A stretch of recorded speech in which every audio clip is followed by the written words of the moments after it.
My ex cheated and had a kid. Now she wants me to be the father. Her friends are harassing me. Hey folks. So, I got a story for you. I'll just warn you up front. It's messy. I'm 30 male now, but this whole thing started about a year ago with my ex, Rachel, 27 female. We were together for 5 years, and before that, we'd been close since we were kids. I mean, she was the only one who showed up to my 8th birthday party when everyone else bailed. That's the kind of history we had. I thought I knew her better than anyone, but wow, was I wrong. Rachel was someone I trusted with everything. She'd been there through a lot, like when I lost my job a few years back, she was my biggest cheerleader. And when my dad was in the hospital, she stepped up to help my mom while I was stuck working overtime. So yeah, Rachel wasn't just my girlfriend. She was like family. We were even starting to talk about building a future together, getting married, having kids, the whole thing. I thought we were on the same page. But then out of nowhere, I got this random message on Instagram from a girl named Zoe. At first, I thought it was spam, like one of those fake accounts trying to sell something. But when I read it, I got nauseous. Zoe said she had proof that Rachel was cheating on me. At first, I was skeptical. I mean, Rachel cheating? It didn't add up. We'd been solid, or at least I thought we had. But then Zoe started dropping details that were too specific to ignore. She claimed Rachel had been seeing some guy named Liam for a while, and had even told him she was pregnant. That caught me off guard. Pregnant? Rachel hadn't said a word to me about that. Still, the whole thing felt off. Who was Zoe, and why was she telling me this? I asked her straight up, how do you know Rachel, and why are you getting involved in this? Zoe replied, saying she wasn't a close friend of Rachel's. Just someone who knows what's really going on. That didn't sit well with me. Why would someone go out of their way to expose someone else's relationship unless they had an agenda? Was Zoe trying to stir the pot for fun? Did she have something against Rachel? She said she was a friend of Liam's and found out about the affair after snooping through his phone. Apparently, she'd seen enough of Rachel and Liam's messages to piece everything together. Zoe claimed she felt bad for me and thought I deserved to know the truth. But was she really being altruistic, or was there more to it? Her timing seemed too convenient. She reached out to me out of nowhere, armed with screenshots and even a video. It was hard not to question her motives. I messaged her back saying, okay, you've got my attention. Show me the proof. A part of me was hoping she'd flake out or admit she didn't have anything concrete. But she didn't. Instead, she sent a string of screenshots. They were texts between Rachel and Liam, and they weren't the kind of messages you'd mistake for friendly banter. They were explicit, graphic, even things I couldn't unsee. Things that didn't just hurt, they burned. I still wasn't ready to fully buy into Zoe's story. Screenshots can be faked. People do it all the time, right? So I pressed her further. Why are you doing this? I asked. Her response was blunt. Because Rachel's been playing you. Liam's an idiot, and Rachel's not as innocent as you think. Someone needs to tell you the truth. Then Zoe lost it and sent me a video. It was Liam, laughing with his friends, talking about how he'd been sleeping with Rachel and how she told him the baby might be his. My stomach turned. I didn't want to believe it, but the way Liam was talking, the smug tone in his voice, it felt too real to ignore. Even with all that, I still couldn't shake the feeling that Zoe might have her own agenda. Why now? Why me? Was she doing this to help? Or was she just trying to hurt Rachel? I asked her one last time, what do you get out of this? What's her angle? She didn't sugarcoat her answer. I'm tired of seeing Rachel and Liam get away with their crap. You seem like a decent guy, and you deserve to know the truth. Do with it what you want. At that point, I didn't know what to think. Zoe's story lined up, and the evidence was overwhelming.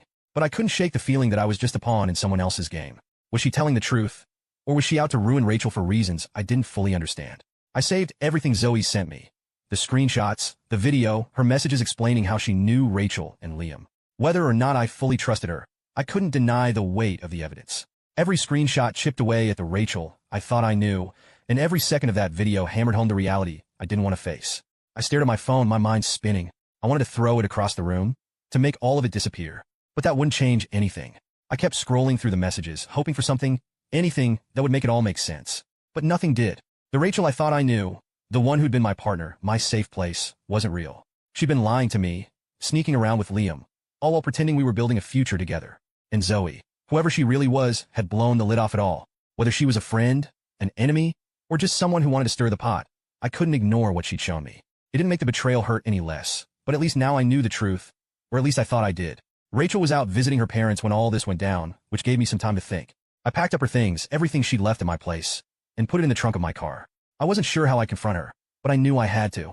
There was no way I could sit on this and pretend everything was fine. When she got back later that evening, she was all smiles like nothing was wrong. She hugged me and said she had some exciting news.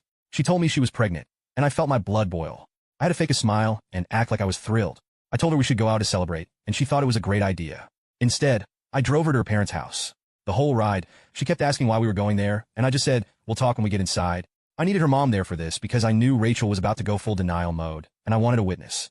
When we got inside, Rachel's mom glanced up from her phone. This is a surprise. What's going on? Rachel, still riding her delusion, chimed in, we have some big news to share. I shook my head, cutting her off. No, Not the news you're expecting. Rachel turned to me, confused. What are you talking about? I stared her down. I know, Rachel. About Liam. About the texts. About the baby. Her smile dropped instantly. What are you even talking about? Her mom leaned forward. Who's Liam? What's he saying, Rachel? Rachel started scrambling. He's misunderstanding something. It's not what it sounds like. I pulled out my phone, scrolling to the screenshots. Not what it sounds like? Then explain this. Or better yet, explain why your boyfriend's bragging about sleeping with you and knocking you up. Make it make sense. Her mom shot up. Rachel, is this true? Don't stand there lying to me. Rachel started tearing up. It was a mistake, okay? I didn't mean to hurt anyone. A mistake? I said, laying out a dry laugh. Rachel, you carried this on for 2 years. 2 years. You don't trip and fall into a 2-year affair. That's not a mistake. It's a choice. Her mom's eyes narrowed. 2 years, Rachel? What were you even thinking? And this Liam. He's the father. Rachel wiped at her face, mumbling, yes, but it's not what you think. Stop saying that. I snapped. It's exactly what I think. You've been lying, sneaking around, and now you want me to what? Pretend this didn't happen? Be your backup plan because he bailed? Absolutely not. Rachel threw her hands up, desperation creeping in. I'll fix this. I'll do anything. I'll get rid of the baby, if that's what it takes to make things right. Her mom started yelling at her. What are you even saying right now? I shook my head, disgusted. Wow, Rachel. That's your solution? You think you can erase all of this, and we'll just go back to normal? You really think I'm that stupid? Rachel stepped toward me, pleading. Please, I love you. I can't lose you. You already lost me, I said coldly. I grabbed the bag of her stuff I brought with me and shoved it toward her. Here, I don't want anything of yours in my house. We're done? Her mom stepped between us. Wait, let's talk about this. Maybe we can. No, I cut her off. There's nothing to talk about. She made her choices. I'm just here to make sure you know the truth. Now you can deal with her. Without waiting for a response, I turned and walked out, slamming the door behind me. I drove home in silence, feeling like my entire world had just imploded. When I got home that night, I sat in my car, trying to process everything. Rachel's tear-streaked face, her mom's angry yelling, and that unmistakable look of panic when I showed her the screenshots. All of it kept replaying in my head like a highlight reel from the worst movie ever made. My chest felt tight, like I couldn't get a full breath. For a moment, I thought I might completely lose it, but I didn't. Instead, I just sat there numb. Eventually, I forced myself to go inside. The house was eerily quiet, the kind of silence that felt louder than any noise. Rachel's things were gone, packed up and dumped at her mom's place, but the emptiness hit differently. This wasn't just a breakup. It was the end of a life I'd built in my head. 5 years of memories, plans, inside jokes, and dreams. All of it was shattered. I walked into the living room and stopped in my tracks. The couch caught my eye, the same one where we'd spent countless nights binging bad TV shows and eating takeout. It felt surreal, like the space didn't belong to me anymore. The house was mine, but it didn't feel like home. I didn't sleep much that night. Every time I closed my eyes, I saw Rachel's face. Her tears, her desperation, her guilt. I kept wondering how I didn't see it coming. How I could have missed something so massive for 2 whole years. By the time morning rolled around, I felt like a shell of myself. When I checked my phone, it was flooded with texts from Rachel. They started off as standard apologies. Can we talk? Please call me. I'm so sorry. But by the time I scrolled through the list, they had turned desperate. I'll do anything to fix this. I can't live without you. Please don't do this to us. I couldn't respond. What was there to say? She didn't just screw up. She burned everything to the ground and salted the earth for good measure. I blocked her number by the afternoon, thinking that would be the end of it. But I underestimated her determination. By that evening, she had shifted to social media, bombarding me with messages. The same routine, apologies, promises to change, pleas for another chance. I blocked her on every platform. Then the emails started. Long-winded messages about how she couldn't live without me and how she'd never forgive herself. Part of me wanted to tell her to leave me alone, to stop dragging this out. But another part of me didn't want to give her the satisfaction of knowing she'd gotten under my skin. So I ignored her. Later that day, Chloe showed up unannounced. She's always been the one to step in when my life goes sideways, and this was no exception. All right, Spill, she said as soon as she walked in, her arms full of snacks and drinks. I didn't even know where to start. But once I did, it all came pouring out. The DM from Zoe, the screenshots, the video of Liam, Rachel's confession, and everything that had happened at her mom's house. Chloe sat there, her expression shifting from disbelief to pure anger. 2 years, she shouted, nearly dropping her drink. And you had no idea? I shook my head, feeling the bitterness rise in my chest. She played me like a pro, I said, the words tasting sour. Chloe's protective instincts kicked in immediately. She doesn't deserve even a second of your time. You know that, right? She said, her voice firm. I nodded, but it didn't ease the ache in my chest. Chloe stayed for hours, making me talk through everything and cracking jokes to lighten the mood. By the end of the night, she was even joking about changing my locks, just in case Rachel gets any ideas. The next day, I told my mom. I'd been dreading that conversation because she adored Rachel. For years, she called Rachel the perfect match and talked about how she couldn't wait for us to get married. Breaking the news felt like admitting I'd failed somehow, even though I knew deep down it wasn't my fault. When I showed her the screenshots, she just stared at them in silence for what felt like forever. Finally, she said, she cheated? Her voice was soft, almost like she didn't believe the words coming out of her mouth. I nodded, unable to meet her eyes. After a long pause, she shook her head and said, I can't believe she did this to you. To us, that last part hit hard. Rachel wasn't just my girlfriend to her. She was family. My mom started venting about how much effort she'd put into building a relationship with Rachel. It was clear she felt betrayed too, like Rachel had let the whole family down. In the days that followed, Rachel's messages slowed down. Maybe she was finally getting the hint, or maybe she was regrouping. Either way, I didn't hear from her directly, but that didn't mean the drama was over. One night, Rachel's mom called me, her voice heavy with embarrassment and regret. I'm so sorry for what Rachel did, she said. I raised her better than this. She's devastated, you know. She knows she messed up, but she's still my daughter, and I have to ask. Could you at least talk to her? I sighed, already exhausted by the conversation. I appreciate you calling, I said, but there's nothing to talk about. She didn't just hurt me. She destroyed everything we had. I can't come back from that. Her mom sounded defeated. I understand, she said softly, though I could tell she was disappointed. After we hung up, I felt a mix of relief and frustration. Relief that I'd stood my ground, but frustration that the people around Rachel still thought there was a way to fix things. There wasn't. She'd made her choices, and now she had to live with them. Breaking up with Rachel was rough, but the part that hit me hardest was finding out some of my so-called friends knew about the affair and didn't tell me. They had front row seats to the betrayal and decided to keep quiet.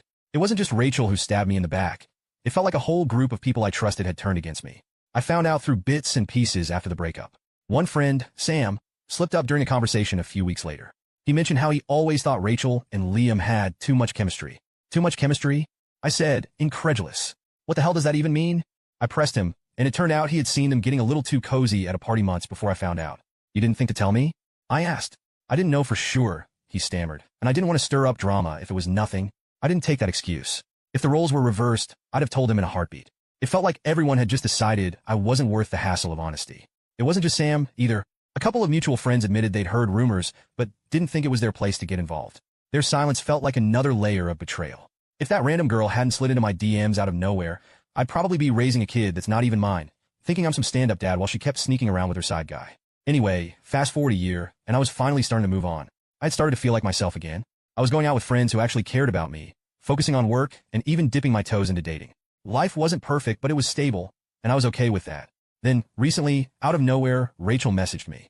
The first time, it was just a simple, hey, can we talk? I didn't even open it. I blocked her immediately. Whatever she had to say, I didn't need to hear it. A few days later, though, she showed up at my door.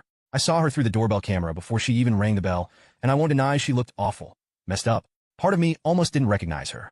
This was a far cry from the Rachel I used to know, the one who always seemed so put together. I didn't open the door. I didn't even step outside. I spoke to her through the camera. What do you want, Rachel? I asked, trying to keep my voice steady. She looked directly at the camera, her eyes welling up. I just need to talk to you, she said, her voice cracking. Please let me in. No, I said flatly.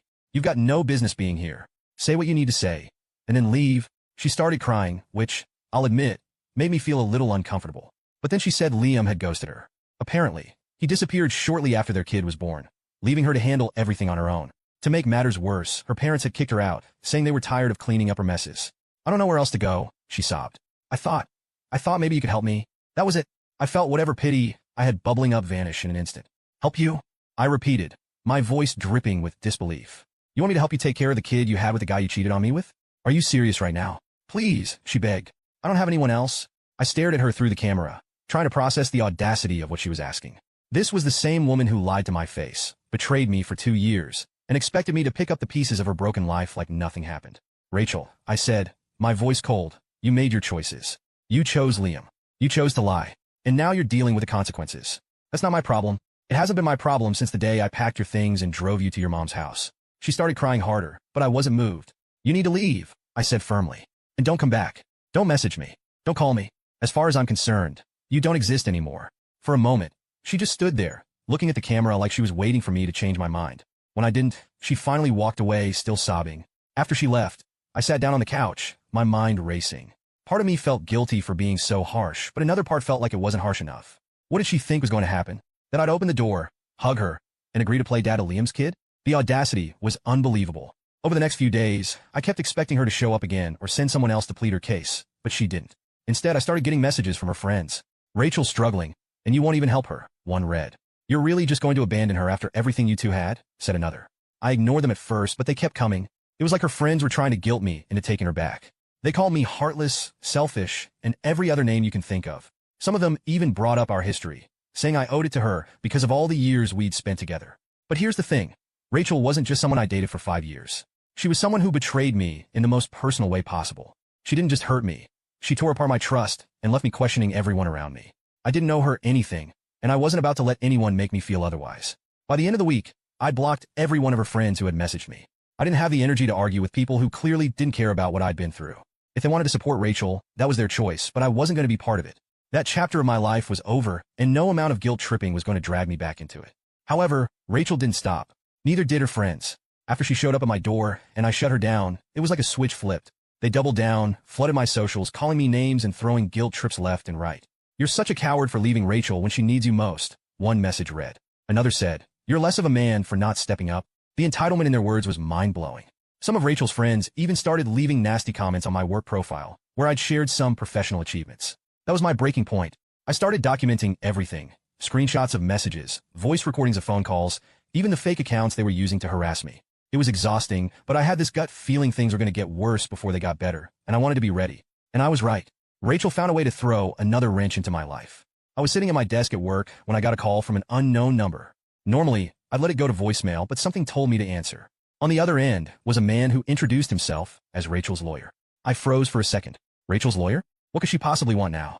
I asked him to cut to the chase. He said Rachel wanted to discuss a child support agreement. My jaw nearly hit the floor. Child support? For a kid that isn't even mine? I told him flat out there had to be some mistake. I'm not the father of that child, and Rachel knows it, I said. The lawyer paused, probably not expecting me to be so direct. He asked if I'd be willing to meet to clear things up. I wasn't thrilled about it, but I figured it was better to confront this head-on than let it drag out. So, I took the afternoon off and met him at his office. When I arrived, he greeted me politely, but I could tell he wasn't fully clued in on the situation. He started with the usual lawyer spiel about responsibility, how Rachel was struggling as a single mother, and how stepping up would mean a lot for everyone involved. I let him talk for a while, but when he finally gave me a chance to respond, I didn't hold back. "Let me stop you right there," I said, pulling out the folder I'd brought with me. Inside were all the receipts, screenshots of Rachel's messages with Liam, the video of Liam bragging about sleeping with her, and copies of every harassment message I'd received from her and her friends. I laid them out on the table one by one. "This is the truth," I said, looking him dead in the eye. "Rachel cheated on me for 2 years with Liam. She got pregnant with his child and tried to lie about it being mine. When I left, she and her friends harassed me for months. I've got the proof right here." The lawyer leaned forward, flipping through the evidence. His expression shifted from professional to uncomfortable the further he got. By the time he reached the last page, he looked like he'd just realized he was on the losing side of a fight. But then, as if he wasn't already grasping at straws, he added, "Rachel mentioned something else. She said you were emotionally abusive during the relationship. That's why she's struggling to make ends meet now." For a second, I thought I'd misheard him. "Excuse me?" I asked, my voice steady but laced with disbelief. "She claimed that part of the reason she reached out for support was because your behavior during the relationship left her without a safety net," he said, avoiding eye contact. I let out a dry laugh. "So let me get this straight. She cheats on me for 2 years, tries to pass off another guy's kid as mine, harasses me when I walk away, and now she's spinning some sob story to make me look like the bad guy? The nerve." He shifted uncomfortably in his seat, clearly regretting bringing it up. "Look, I'm just relaying what she told me," he said. I grabbed my folder and stood, giving him one last look. "If Rachel or her friends keep this up, I'll make sure their lies come with legal consequences. This ends now." The lawyer nodded, clearly rattled. "Understood," he said, gathering the documents into a neat stack. "I'll need to speak with my client about this." "You do that," I said, walking out of his office without looking back. At that moment, I felt so damn angry. Rachel thought she could drag me in her mess, but little did she know who she was playing with. I kept thinking about everything the lawyer had said. The audacity of it all was mind-blowing. I couldn't let it go. Against my better judgment, I grabbed my phone and called Rachel. She picked up almost instantly, her voice cautious but annoyingly sweet, like she'd been expecting me to cave. "I wasn't sure if you want to talk," she started. I didn't bother with pleasantries. "Rachel, what the hell is this about child support?" I snapped. "I just got out of a meeting with your lawyer, and I want to know what kind of fantasy land you're living in where you think I'm paying for your kid." Her tone shifted immediately. "Look, I didn't know he was going to reach out to you like that," she said, stumbling over her words. "I'm in a really tough spot, and I thought maybe—" She trailed off, like she realized mid-sentence how ridiculous she sounded. "You thought maybe what?" I interrupted, my voice rising. "You thought maybe I'd just roll over and be your safety net after everything you've done? Let me make one thing clear, Rachel. That kid is not mine. I don't owe you anything. Not money, not time, not even a damn text back. You made your choices, and you don't get to drag me into your mess because Liam bailed on you." She let out a shaky breath, and I could hear her trying to hold it together. I didn't mean for it to go this far, she said quietly. I don't have anyone else to turn to. My parents won't help, and Liam, he's gone. I'm doing this all on my own. I laughed, cold and bitter. And whose fault is that, Rachel? You cheated, lied, and tried to pass off someone else's kid as mine. And now you're coming back to me because you're out of options? That's not my problem. It hasn't been my problem since the day I walked out. She started crying then, sniffling into the phone. I'm sorry, she choked out. I didn't know what else to do. Sorry doesn't fix this, I said flatly. You need to stop. Stop calling me, stop sending people after me, and stop trying to manipulate your way into my life. You don't get to come back from this. We're done, Rachel. For good. I hung up before she could say anything else and tossed my phone onto the passenger seat. My hands were shaking, but it wasn't from regret. It was from the sheer nerve she had to even think I'd entertain her nonsense. For the first time in a long time, I felt like I'd truly shut the door on her and all the chaos she brought into my life. And it felt damn good. A few days later, I got a formal letter from her lawyer. It was brief and to the point. There would be no further attempts at contact from Rachel or her friends. He also mentioned that Rachel had decided to move to another city to start fresh. There was even an apology included, though I doubted it came from Rachel herself.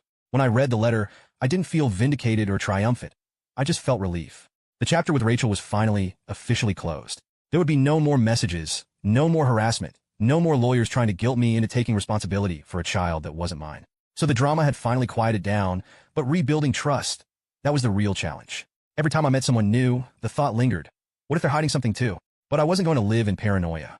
Rachel had already taken enough from me, and I refused to let her take my future too. I focused on what I could control, hitting the gym, throwing myself into work, and spending time with people who actually cared about me. Slowly but surely, I started feeling like myself again. One night, while I was out with some friends, Matt brought up dating. You back in the game yet? He asked. I smirked. Not even close. Come on, man, he said, rolling his eyes. Not every woman is like Rachel. Don't let one bad apple ruin the whole thing for you. I didn't commit to anything then, but his words stuck. He wasn't wrong. I wasn't going to let Rachel's betrayal write the rest of my story. A couple of weeks later, Chloe invited me to a party. Look, no pressure, she said. It's not a setup. Just come hang out, relax, and have a good time for once. I almost bailed, but something told me to go. And honestly, I'm glad I did. The vibe was chill, no awkwardness, no expectations, just good people. That's when I met someone. She wasn't flashy or trying too hard. She was just real. We talked for hours about everything and nothing, and for the first time in a long time, I felt like I could breathe around someone. Am I jumping into something serious? No, but I'm open to seeing where it goes. For now, I'm focusing on myself, but it feels good to know that not everyone is like Rachel. Sometimes you just have to close one chapter to start a better one. And trust me, this new chapter, it's already off to a way better start.